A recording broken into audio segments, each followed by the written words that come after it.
अबे ओ बूढ़े, खाली कर दे मेरा घोंसला। आ गए हैं नए किराएदार। अरे चील भाई, इतनी रात को हम कहाँ जाएंगे।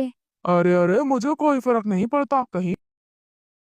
सहारा नामक जंगल में एक विशाल पेड़ था जहाँ पर चील ने कई घोंसले किराए पर दिए हुए थे।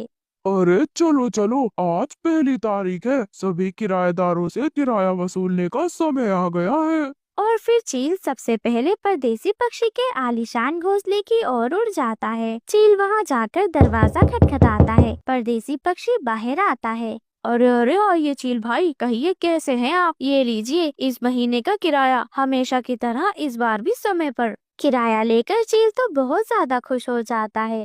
अरे भाई वाह, समय पर किराया देना तो कोई तुमसे सीखे। तुम जैसे किराएदार हो तो मकान मालिकों की जिंदगी कितनी आसान हो जाए। हाँ हाँ चील भाई, लेकिन अगर अच्छा घर चाहिए तो पैसे भी तो समय पर ही देने होंगे ना। उस चील को उस पक्षी की बात बहुत ज्यादा पसंद आती है, लेकिन फिर उसका ध्यान नीचे बसे किराएदारों की ओर जाता है जो काफी गरीब थे। अरे बिल्कुल सही कहा तुमने, लेकिन काश इस पेड़ के बाकी किराएदार भी तुम्हारी तरह जिम्मेदार होते। नीचे रहने वाले बूढ़े पक्षी को तो देखो, पूरे 6 महीने हो गए हैं और अभी तक किराया नहीं चुकाया। जब भी मैं जाता हूँ कोई ना कोई बहाना बना देता है।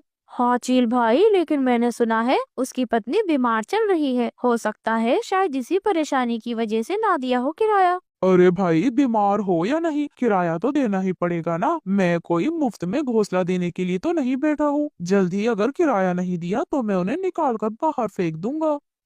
खैर ये तो आपकी मर्जी, लेकिन अब तो बारिश का मौसम आ रहा है, ऐसे में उन्हें बाहर निकालना तो कठोर होगा। और फिर चील वहाँ से उड़ जाता है और नीचे बने हुए घोंसले की ओर जाता है। उस टूटे फूटे घोंसले के दरवाजे को वो जोर जोर से ठोकने लगता है। बूढ़ा पक्षी बाहर आ जाता है। अबे ओ बुड्ढे, चल बाहर आ। अबे पूरे 6 महीने हो गए हैं, अभी तक किराया नहीं दिया। आज तो मैं बिना पैसे लिए यहाँ से नहीं जाने वाला हूँ। अरे चील भाई, मेरी पत्नी बीमार है। मैं जल्द ही कुछ काम ढूंढ लूंगा और तुम्हारा किराया चुका दूंगा। इतना सुनकर चील तो अपने मन ही मन में सोचने लगता है।